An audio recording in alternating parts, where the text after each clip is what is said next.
Good morning. అందరూ బాగున్నారా? ఉదయకాల సమయంలో పరిశుద్ధాత్మ దేవుడు మరొక నూతన దినాన్ని మన జీవితంలో అనుగ్రహించి ఉన్నారు. ఈ నూతన దినములో మీరందరూ కూడా ప్రార్థనా పూర్వకముగా పరిశుద్ధాత్మ దేవుడు సిద్ధపరిచిన వాగ్దానమును పొందుకోవడానికి ఎదురు చూస్తూ ఉన్నారని నమ్ముచూ ఉన్నాను. ఈరోజు ఉదయం లేవగానే ఎంతమంది ప్రార్థన చేశారు? వాక్యం చదువుకున్నారా? ప్రభుత్వ సమయాన్ని గడిపారా? ప్రతిదినము కూడా దేవునితో సమయాన్ని గడపండి. ఈరోజు ప్రార్థన చేసుకొని దేవాది దేవుడు సిద్ధపరిచిన వాగ్దానమును ప్రార్థన పూర్వకముగా పొందుకుందాం. తలలు వంచండి. ప్రార్థన. పరిశుద్ధుడానికి వేలాది వందనాలు, స్తోత్రాలు. ఉదయకాల సమయంలో మేమందరం నీ సన్నిధికి వచ్చి ఉన్నాము. ఈరోజు మాతో మీరు మాట్లాడి దర్శించి నీ కృపలో భద్రపరచమని యేసు నామమున అడిగి వేడుకొనుచు ఉన్నాము మా పరమ తండ్రి, ఆమేన్. ఈ దినం దేవుని వాగ్దానమును చదువుకుందాం. బైబిల్ గ్రంథాలు తెరవండి. కీర్తన గ్రంథము 34వ సంకీర్తన 7వ చరణమును చదువుకుందాం. యెహోవా యందు భయభక్తులు గలవారి చుట్టూ ఆయన దూత కావలియుండి వారిని రక్షించును. దేని స్తోత్రం. చక్కని వాగ్దానాన్ని ఈ దినం పరిశుద్ధాత్మ దేవుడు మనకిస్తూ మనలను బలపరుస్తూ ఉన్నాడు. ఈరోజు మన దేవుడు మనలను రక్షించేవాడు. ఎలా రక్షిస్తాడంట? మన చుట్టూ కూడా తన యొక్క దూతలను కావలిగా ఉంచి ఒక భద్రతను, క్షేమమును మనకు అనుగ్రహించాలని పరిశుద్ధాత్మ దేవుడు ఆశపడుతూ ఉన్నారు. లోకంలో ఈరోజు మనం ఎక్కడ చూసినా యాక్సిడెంట్లు జరుగుతున్నాయి. మన కళ్ళ ముందే అనేక మంది చనిపోతూ ఉన్నారు. క్షేమము, కాపుదల, భద్రత, నెమ్మది ఎక్కడ కూడా లేదు లోకంలో. కానీ దేవుని వాక్యం మనం చదివితే ఆయన అంటూ ఉన్నాడు, నేను మీకు నెమ్మదినిస్తాను, సమాధానం ఇస్తాను, మీకు నా దూతలను కావలిగా ఉంచి రక్షిస్తాను అని దేవుడు తెలియజేస్తూ ఉన్నాడు. దేవుని యొక్క భద్రత, దేవుని యొక్క క్షేమము, దేవుని యొక్క కాపుదల, నెమ్మది కావాలంటే పై వచనంలో మనం చదివి ఉన్నాము కదా, ఎవరైతే దేవుని యందు భయభక్తులు కలిగి ఉంటారో వారికి మాత్రమే దేవుని కాపుదల, ఆయన యొక్క రక్షణను మనము పొందుకోగలం. బైబిల్ గ్రంథంలో మనందరికీ తెలిసినటువంటి వ్యక్తి యోబు.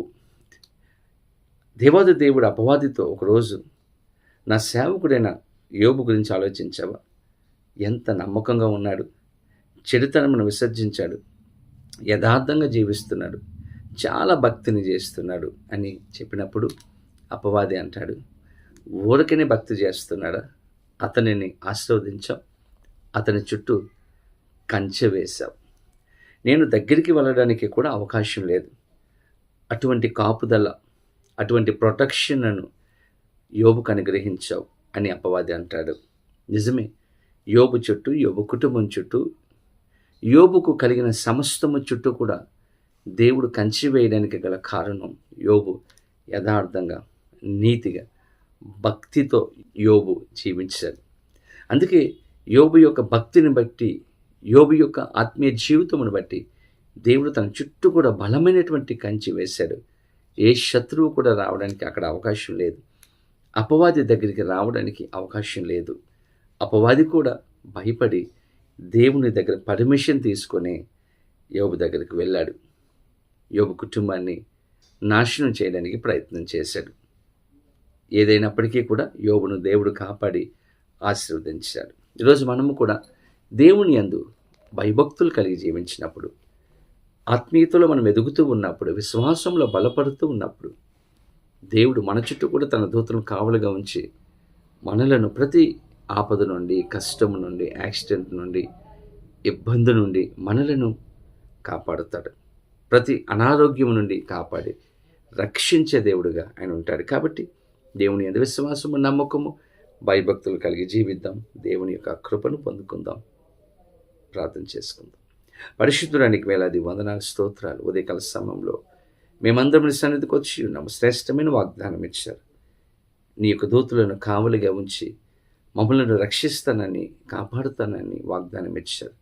ఈ వాగ్దానము ప్రతి ఒక్కరి జీవితంలో నెరవేర్చి గొప్ప కాపుదల, సమాధానం, సంతోషము అనుగ్రహించమని యేసు నామమున అడిగి వేడుకొనుచు ఉన్నాము మా పరమ తండ్రి, ఆమేన్.